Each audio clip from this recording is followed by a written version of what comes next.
The story I want to tell you happened just now. I literally just came from the garage. Of course, the story is connected to the car. All of them will be somehow.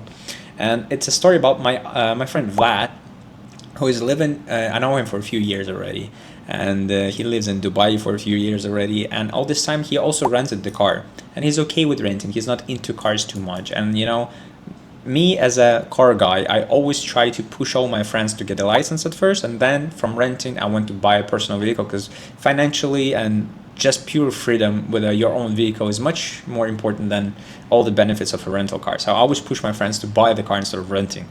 So finally, Vlad decided to buy the car, and his very good friends were selling this Ford 2013 Ford Edge.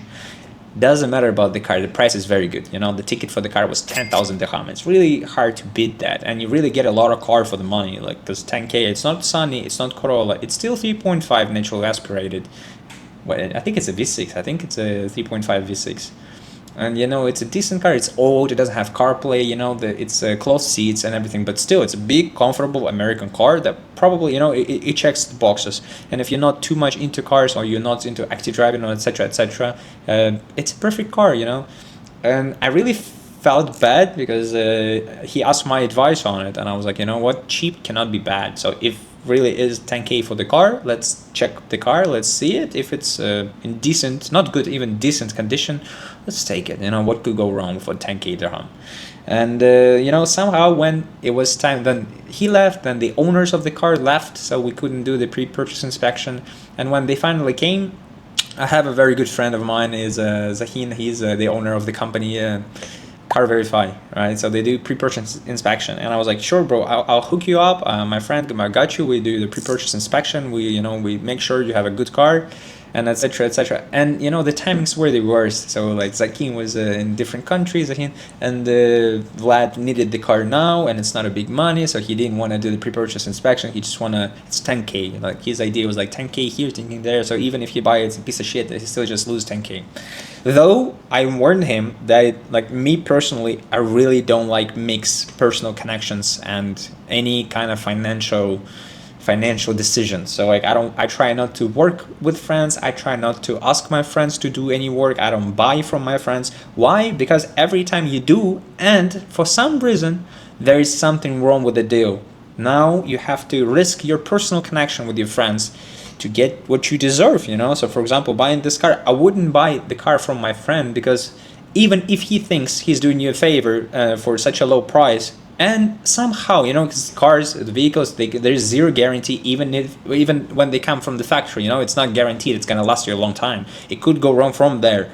And now I have to fight with my friend about the car, and etc., etc. So along the way, I had many times that I could buy cars from my friend, but I chose not to. And this is just my opinion. You don't have to do it, but it is how I do it. And he decided also to do it, so it's not a big deal. And I was like, okay, you know what? It's totally fine. Let's do an inspection. It's not a big deal, sure. And at the time, it was too much of a headache for everyone, for the inspector, for me, and for Vlad too. And the owner of the car put them all together. Everyone's busy. It's Dubai, and he passed by. He just, what? I'm just gonna come. I'm gonna drive the car a little bit. I test it. If it's good, I buy it. And kalas, it's not a big money, 10k after all. And which I agree. And I was like, okay, I'm sorry for the headache. Well, I'll make it up to you. And so he bought the car, and he still had his rental. He had a Mazda 6. So he's still driving the Mazda, but now he owns this Ford Edge, and he just put it in the garage, and he still drives the Mazda. And I tell him after a week, I'm like, Vlad, why not you driving the Ford? He said, I started a few times, but I still have like a rental car. I want to drive the rental car till the time I have to drive my own car. And I say, well, it's good, but do you want to check the car? So yesterday evening, I actually suggested to him, do you want me to come? I have some experience in cars at least. So, do you want me to come to just have a look at the car? We drive a little bit. You always want to buy some little things in the new car, like clothes, towels, or some, maybe get rid of the smell and other little things.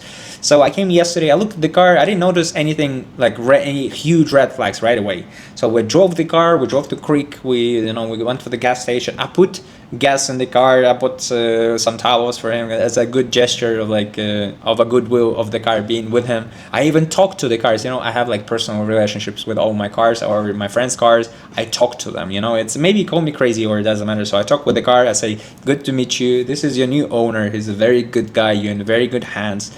Be good with him. He will take great care of you. You're lucky to have such a good owner because he's such a good friend of mine." And then I leave yesterday. So, and I told, so we drove yesterday and there were some minor imperfections with the car that could, should have been done before actually full-time using the car. So the AC wasn't perfect, so, and it blows, but it's not cold enough. So it's easy, just you need to refill the gas, AC gas. It's like 150. We should change oil, at least engine oil. Well, I recommend every time you buy a new car, even if the owner claims he changed everything, you check it, but change all the liquids. If it's liquid, change it.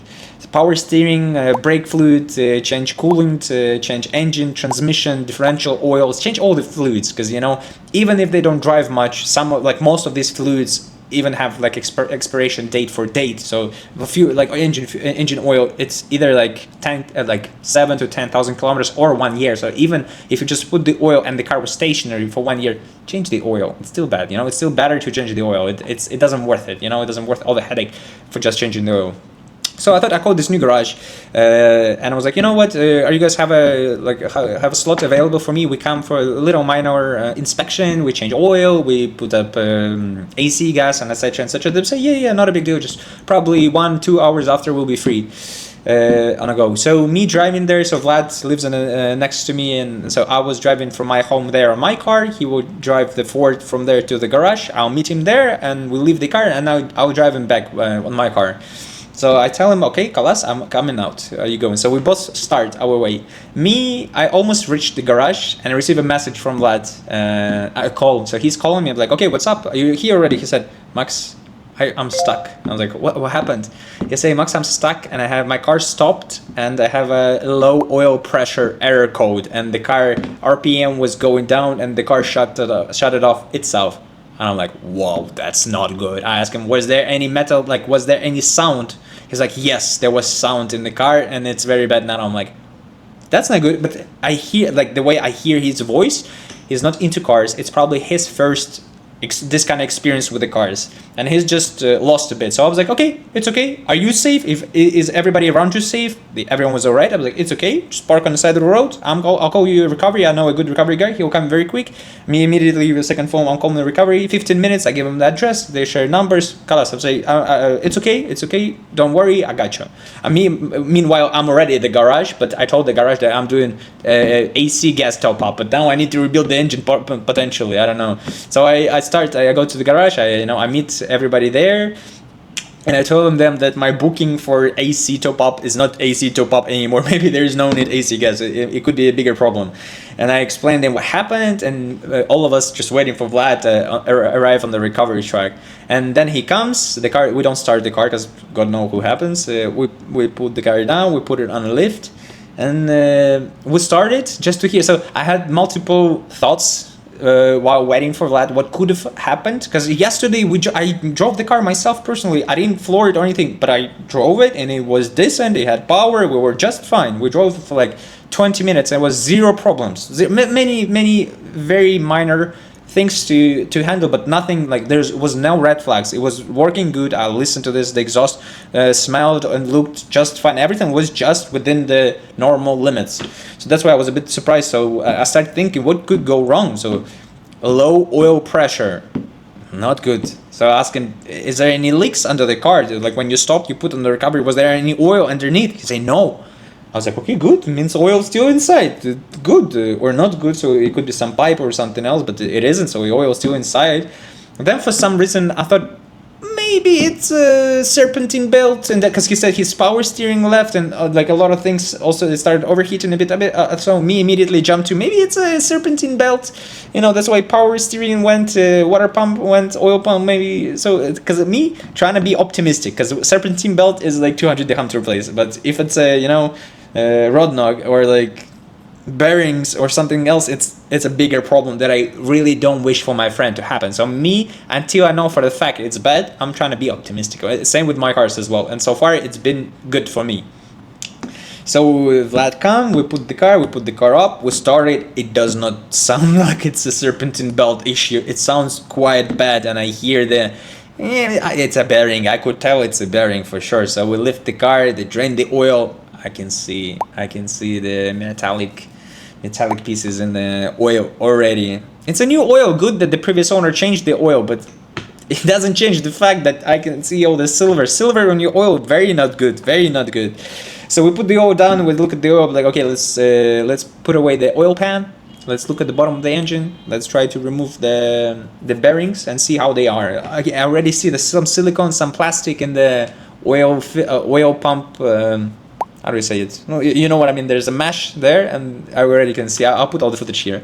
It's confirmed that it's not good, but I want to see how bad are the bearings. So we remove the bed of the engine, we put all the bottom part, and I look at the bearing.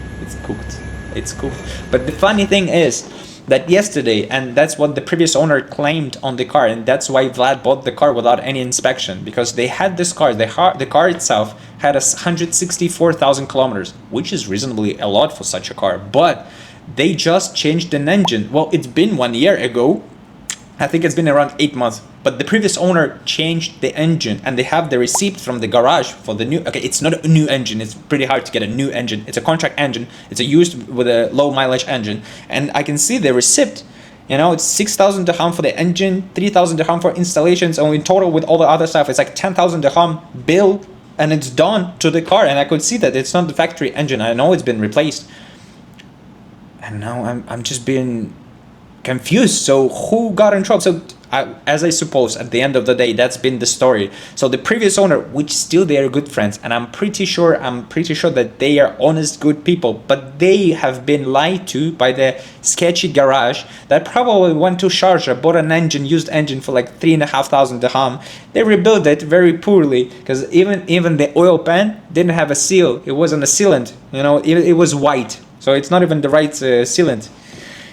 And so probably they bought the cheapest scrapyard engine for this car. They poorly rebuilt it, and they quoted them a full price of a proper engine. And because it's been a long time since then, because they changed the engine and they didn't use the car much. It was just stationary at their parking area. And well, it turns out that Vlad happens to be the guy who's stuck with it in the end. There's a saying, you are the daddy when you're the last one. You know, when the girl goes, if she comes to you and you have the baby, you are the daddy now. This is the problem, and Vlad is the daddy. I feel very bad. I like that Vlad is still he's still being optimistic. And the bad thing that they are very good friends with the previous owner, and now you're stuck. And Vlad is a very good guy, so he has zero thoughts of asking or even tell. I made him tell the previous owner that the car has problems, because before that he was like, okay, 10,000, I'll try to part out the car and sell. If I can get 5 back or 10,000 back, it's good. I just want to forget the story. He has too much on his plate to even think about this car now, and I feel bad that and at least I can feel a bit okay that I could help him with this situation. I feel good that I was there, because if his rented car he would put away, and then he have to drive the Ford, and this would happen with his wife in the car in the middle of somewhere, and I would be busy and he would be just stuck there. I would feel so bad for my friend. It's very good that everything happened the way it happened, that nobody got hurt, which has got a good story. I found out a new garage. I talked to them. We're friends now. Well, this is the moral of the story. You should do pre-purchase inspection on any car. You should remove the spark plugs and look in the engine. You should do all the cars, no matter how much the car cost. Because even if this silly car was 10,000 dirham, which looked like a steal, you buy that car for 10,000 dirham, which has a receipt invoice for a new engine and everything replaced in 10. So only that receipt is for 10,000 dirham in the car, and I'm buying the full car for 10,000 dirham, and it's a decent car. It's a lot of car for 10,000 dirham. But now it doesn't run. It doesn't start. Well, yeah, moral of the story, just do pre-purchase inspection or take your friends it, and no matter the car price, just do it. It doesn't worth it.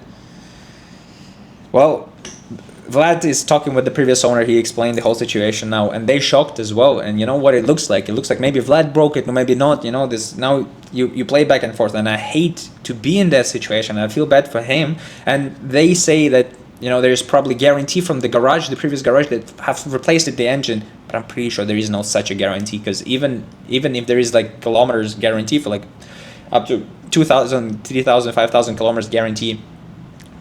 It's been almost a year. You can't really claim any guarantee of such thing. I'll try not. I probably won't put any names or any garage names or any brands here because there are some legal restrictions in Dubai. But this is pretty bad. Like, this is pretty fucked up. People just being scammed. I imagine you spend 10,000 dirham for a new engine and you think you sold it for next at least like 50 or 60,000 kilometers, like at least 5 years with a new engine, and it breaks the first ride. This is just insane. This is insane. But it's true. That's what happened. And I just dropped off Vlad and I just came back here and I felt the need to tell you this story. And this channel will have many others, more other stories like that in the future.